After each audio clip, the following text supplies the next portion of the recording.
Hello, and welcome to Baltic Ways, a podcast bringing you interviews and insights from the world of Baltic studies. I'm your guest host, Ben Gardner-Gill, filling in for Dr. Indra Ekmenis. Tomass Pildegovičs is a PhD candidate at the Department of Politics and International Studies at the University of Cambridge.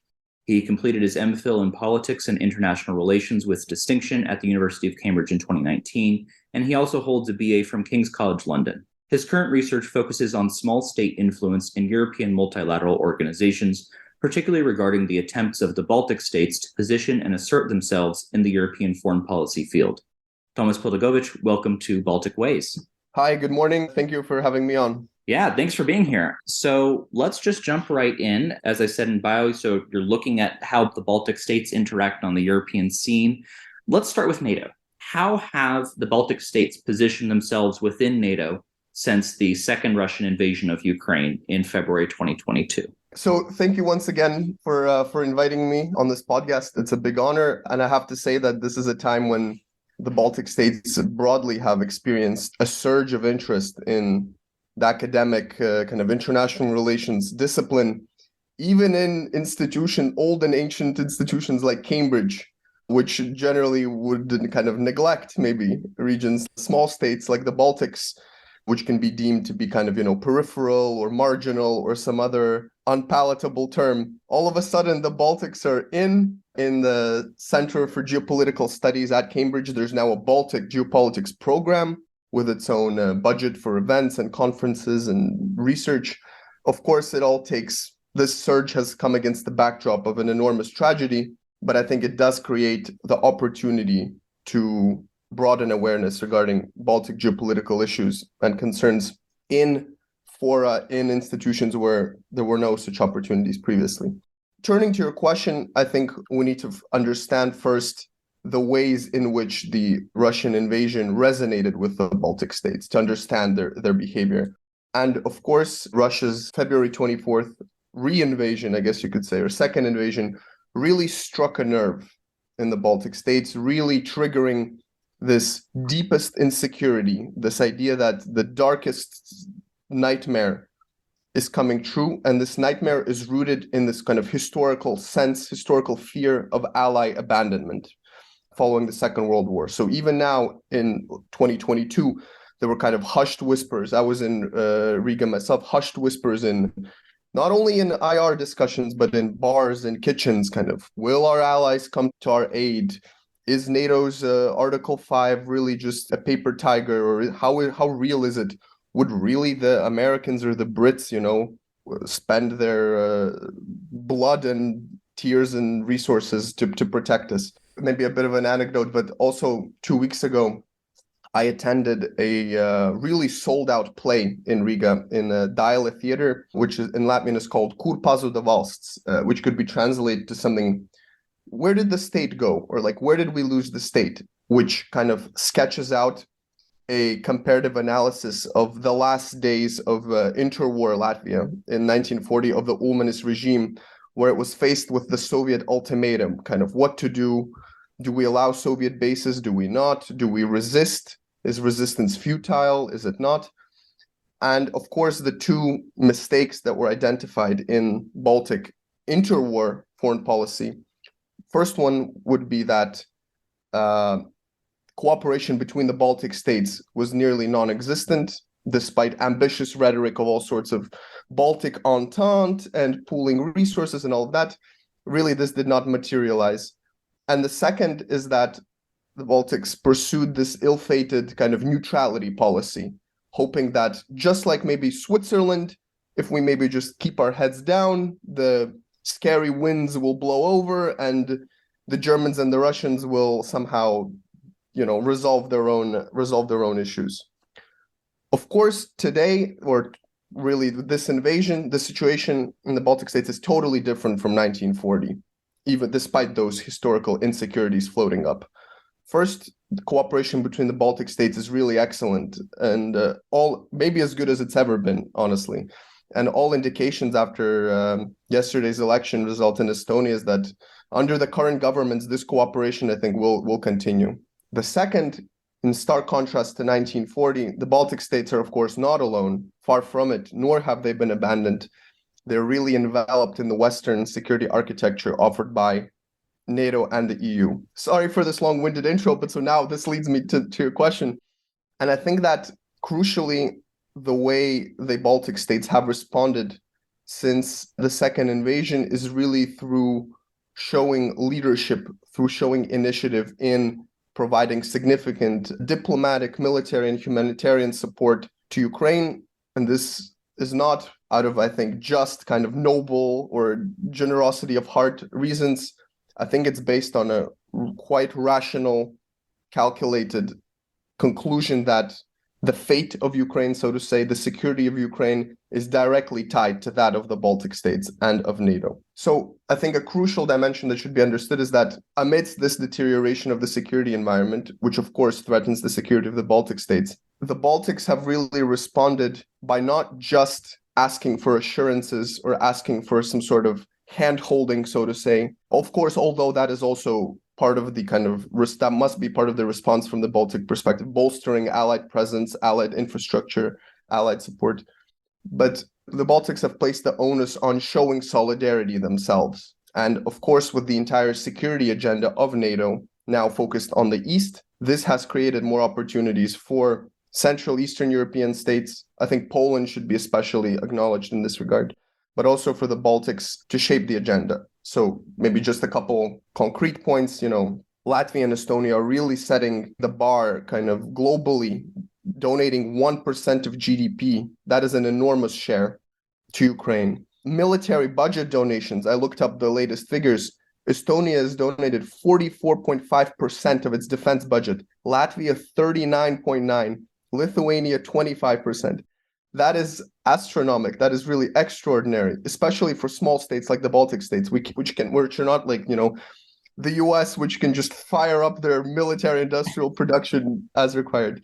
And crucially, the Baltics, with their quite, I would say, prescient analysis about developments within Russia and about the threat posed by the Putin regime, they were actually among the countries that sent weapons to Ukraine even prior to the February 24th invasion date.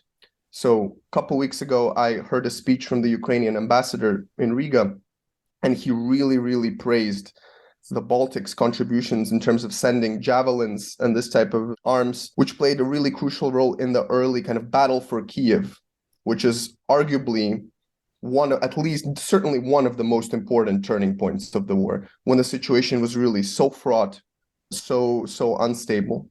So I apologize for a bit, ranting, but basically, I think the level of solidarity shown by the Baltic states is remarkable, and this has certainly been noticed across NATO, across Europe, and I would say also across the ocean. If the small Balts can step up and show this sort of solidarity, then that kind of really sets the tone for others to follow. I think maybe one final point, I think about this solidarity being noticed. I really don't think it's a coincidence that President Biden chose to give his speech on the anniversary of the war in Poland. I think it's a strongly symbolic kind of step. And of course, bringing together the Bucharest Nine, which includes the Balts as well, really, really showing that there's a new energy in transatlantic security cooperation, in cooperation between the US and its Central Eastern European allies. And the Baltic states, I think, are really featuring prominently within this newly energized partnership. Yeah, absolutely. And that was far from a rant. That was very descriptive. I appreciate that. So I'm just going to jump in right from the newly energized portion, as you put it. Obviously, the Russian invasion of 2022 changed NATO's structures, its focus, goes without saying. The Baltic states have taken a new role within NATO, goes without saying. What was it like before the invasion? And did it really just take the invasion to change this? I guess, why are people listening to the Baltic states now? Excellent question. And again, so many directions I could really take this in. But if we do maybe if I should set kind of the table in terms of the historical context, of course, when the Baltic states regained independence and they positioned EU and NATO accession as the overarching kind of strategic foreign policy objective, there would be this idea that as they pursue this return to Europe And as once they gain membership, there will be this kind of Fukuyama-ish end of history, right? That they would be happily in the alliance. There would be no more gray zones. It would be clear Russia is there, EU and NATO is there, and we will have this kind of golden age cooperative security with Russia, where we will now solve international threats. We will solve terrorism with Russia together. We will maybe work on climate change, space cooperation, all the good stuff. However, in the coming years, even after they gained independence, even after they became members of the EU and NATO, relationship between the Baltic states and Russia arguably became more confrontational. So all sorts of antagonistic high-level rhetoric at the UN and those types of OSCE and those fora, so-called memory wars over the history of the Second World War, energy cutoffs, militarization in the region, and other sorts of conflictual dynamics. And of course, as the Baltic states even brought up worrying developments within Russia, kind of calling out rapid erosion of democracy, curtailing civil liberties, these concerns were not really aligned with the European mainstream or the Western mainstream, which, as I said, was focused on this cooperative security with Russia. And this was actually under both Republican and Democratic administrations in the US. So the Baltic insecurity vis-a-vis Russia was not really solved by the virtue of membership. And even as we had the kind of first wake-up call that wasn't in Georgia, when the Baltic states said, look, this is really a game changer. You know, the Baltic states really tried to feature prominently even in showing solidarity with Georgia, sending their presidents, right? And I believe Prime Minister of Latvia went to Tbilisi at the height of the conflict, only for them to kind of be sidelined by Sarkozy, Medvedev's 10-point plan with their own bilateral initiative. And then we see, this kind of very quick restoration of relations with Russia. So no sanctions were imposed. And, of course, there were other factors at play, 2008 financial crisis, not really much appetite to sanction Russia in any kind of meaningful way. So then when we have 2014, already alarm bells start to ring in Europe. I remember as a result, I had an interview with a quite high-ranking Estonian diplomat recently who said that once the really large sanctions packages were implemented, the first large sanctions packages against Russia were implemented, an Italian diplomat came up to him and said, well, I hope you're happy. Now your policy on Russia has become like the EU's policy. So we see that all of a sudden kind of Baltic policy preferences are being seen as less and less marginal. They're slowly being incorporated into the mainstream. At the same time, still the Baltic approach was still seen as radical, right? So at the diplomatic political context level, it was still conducted in this Normandy format, kind of big boys dealing with the big boys. The Baltic states were seen more as spoilers maybe of the agenda, a bit too hawkish.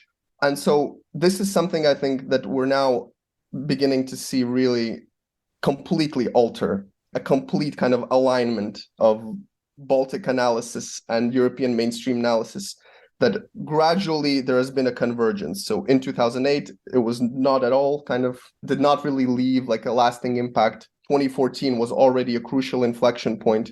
And now over these coming years, and now tragically in 2022, we see this confirmed at the highest levels. We see von der Leyen, we see Michel, we see, Scholz, Macron even, I believe, all the kind of main Western leaders saying something along the lines of Baltics, acknowledging the validity in the Baltic analysis. I think what has been crucial, though, is that I believe that somewhat successfully the Baltics have avoided snatching the low-hanging, tempting fruit of kind of saying, we told you so, and kind of, dancing on this sort of capitalizing on the situation for cheap political gain, because of course nobody likes to be told that they're wrong, right? And the Baltic states still need to recognize that. Of course, they're now in a much more credible position. Their voices are now being seen as more valid and credible. Yet, nevertheless, size and sheer capabilities, and that, of course, those are still relevant factors. So they need to be careful about how they position themselves within that constellation moving forward. Absolutely, and they certainly have an eye. I see as well to, this war is going to be over at some point, and after Ukraine's victory, as we say. How are EU and NATO going to move forward and look at what is going to be a fundamentally changed security architecture, right? There's no returning back to what we had for the years in between the Cold War and this invasion. It's going to be something different. In that context, then, in how the Baltic states have been positioning themselves in the last year plus in particular, would you say, or what do you think about, this new elevated Baltic stance in security affairs? Is it temporary? Is it going to be a little longer lasting? Is it really just dependent on the war in Ukraine, or is that more of the catalyst to get them into this position in these debates? What could throw it off? Basically, are they going to retain this position where they're really actually listened to and their ideas are at the forefront of these multilateral conversations? Well, I think first, even before we touch upon just the Baltic aspect, I think what has really been one of the most important, not just lessons, but also lasting impressions that will endure this war, is the fact that one of the clear lessons in all of this is that alliances matter. And so if we remember, as recently as 2019, I won't say who, but there were some pontificating about, brain death of NATO, or saying that, or even, rightfully so, pointing to really, murky legacies of Afghanistan and on some sorts of, international adventures, let's put it that way. There were questions about, is NATO really fit for purpose? Is NATO relevant? Is it just a cumbersome bureaucracy? What purpose does it serve since the end of the Cold War and so on? Well, now the position which has always been held by the Baltic states has now, I think, been firmly reinforced, that NATO is relevant. And this links, I think, to the first question that I was talking about this new energy in transatlantic security cooperation. And it, I think, very much aligns with the Baltic vision of it. So there's much less fantasizing about European strategic autonomy, or this kind of thing about decoupling from the US, divesting from the US, which quite a few voices on the continent were calling for, which was, of course, not what the Baltic states would be in favor of. So I think that this reconfiguration really favors the Baltic states' preferences moving forward. Of course, another aspect that we cannot just kind of neglect is, of course, the actual situation in Ukraine, right? And I think that will also directly impact how things shake out moving forward. More than a year now into this bloody tragedy, we see zero indications that Putin is kind of changing his strategic objectives, that he is in any way relinquishing the goal of conquering Ukraine, dominating it, destroying its sovereignty, destroying its independence. At the minimum, it appears that, Putin is still intending on recapturing the entire territory of Donetsk and Lugansk regions, and also consolidating gains in, Zaporizhia and Kherson. And, there is already an ongoing Russian offensive as we speak today. So I think that we need to prepare for a really protracted war. I don't see any kind of quick, even ceasefire or any kind of initiative like that. And I think a quite stark, sobering reality in this regard is that the way the situation plays out on the front line will also impact the weight of certain policy positions within the EU and within NATO.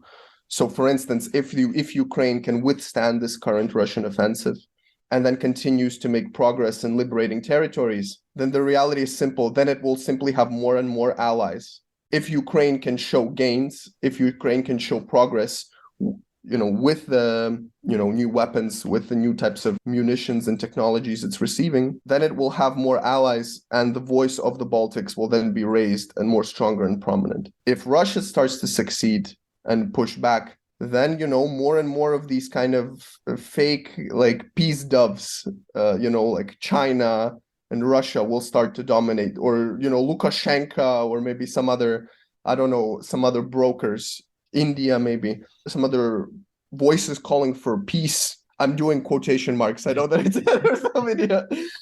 Will start to prop up, right? We already see now that China is offering its, I believe, 12-point peace plan, which is without really consulting Ukraine meaningfully on it.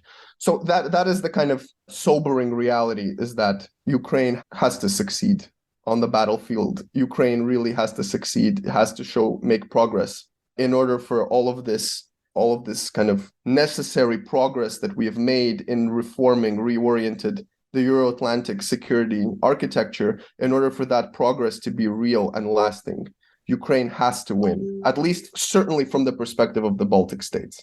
There's really no viable alternative.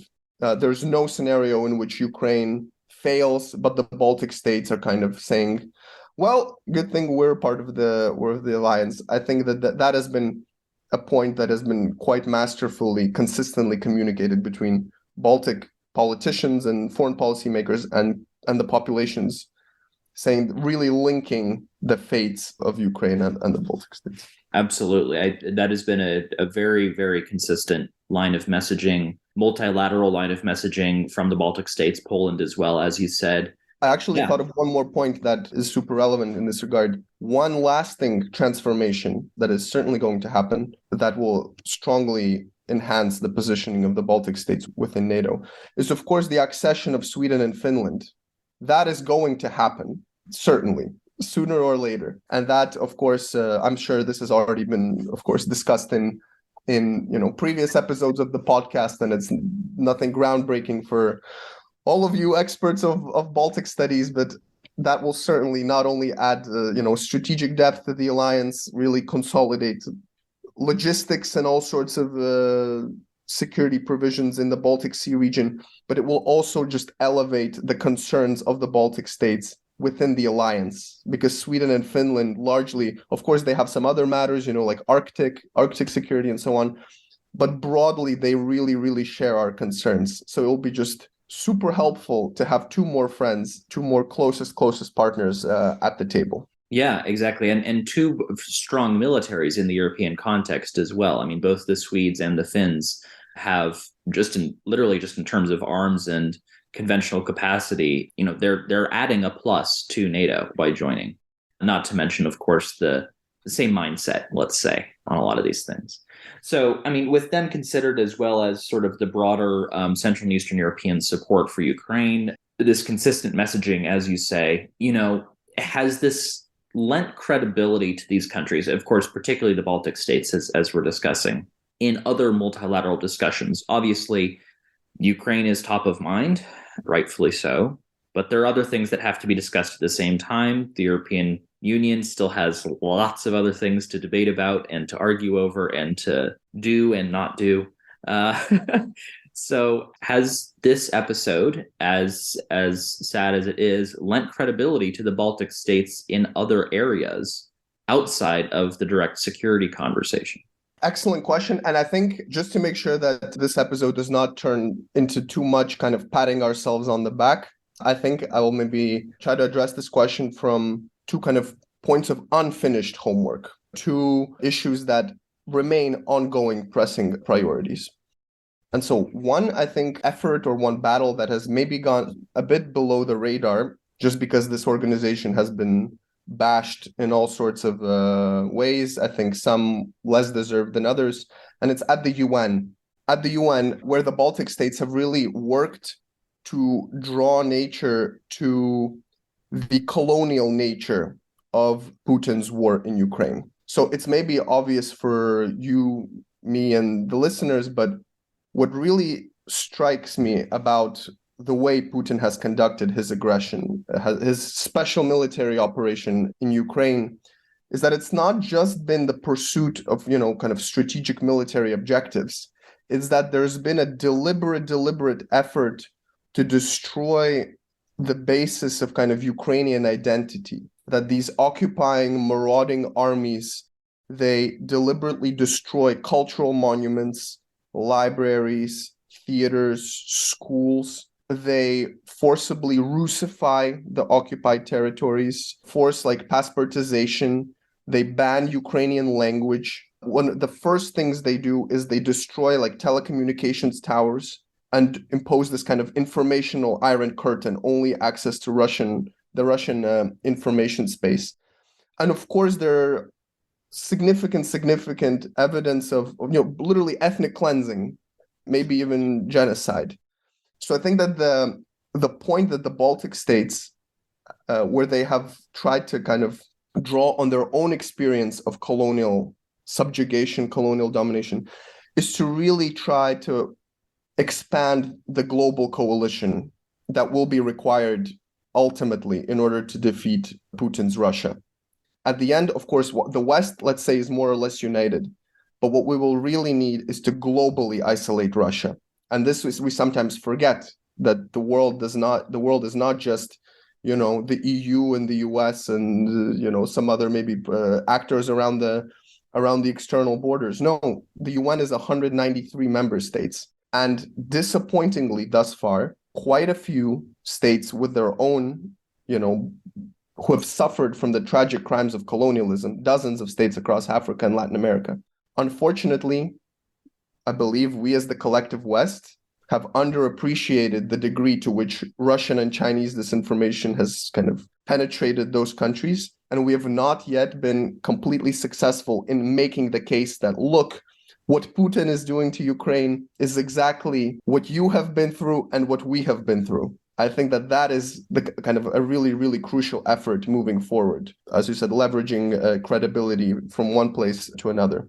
I think some other things one other crucial point that needs to be underscored is that I believe there's a risk of falling into some sort of complacency, which I believe the Baltic states actually have no room for. Sure, Ukrainians have really, heroically withstood Russian aggression and, made really remarkable gains in recovering some territory. But really, the Ukrainians have bought the Baltic states time. That is what really has happened. And there's so much unfinished homework. So one is, of course, literally strengthening national defense capabilities. So already there are discussions, I think in all three Baltic states, about, raising military expenditure to 2.5 or even 3% of GDP. And there are all sorts of weaknesses, right? Most glaring is, of course, air defense. I think, we shouldn't really be surprised by what Russia is doing after, Chechnya and Aleppo and all sorts of other cases. But I think it's really, really striking, even for the defense planners in the Baltic states, that Russia would really kind of literally, shell kindergartens and shell electric grids and critical infrastructure and that sort of thing. So for the Baltic states, of course, closing those vulnerabilities is an urgent priority. Coast Guard, even border security, that is civil defense. And other priorities, of course, working on strengthening the allied footprint in the region. I think in this case, a useful opportunity is the fact that the next NATO summit will be in Vilnius in Lithuania. That is, of course, somewhat symbolic, but it generally, from my understanding, the host nation does have, maybe the opportunity to move the agenda, even if it's about like 1 percentage point, a bit tilt the agenda in its favor. And of course, just, strengthening resilience domestically.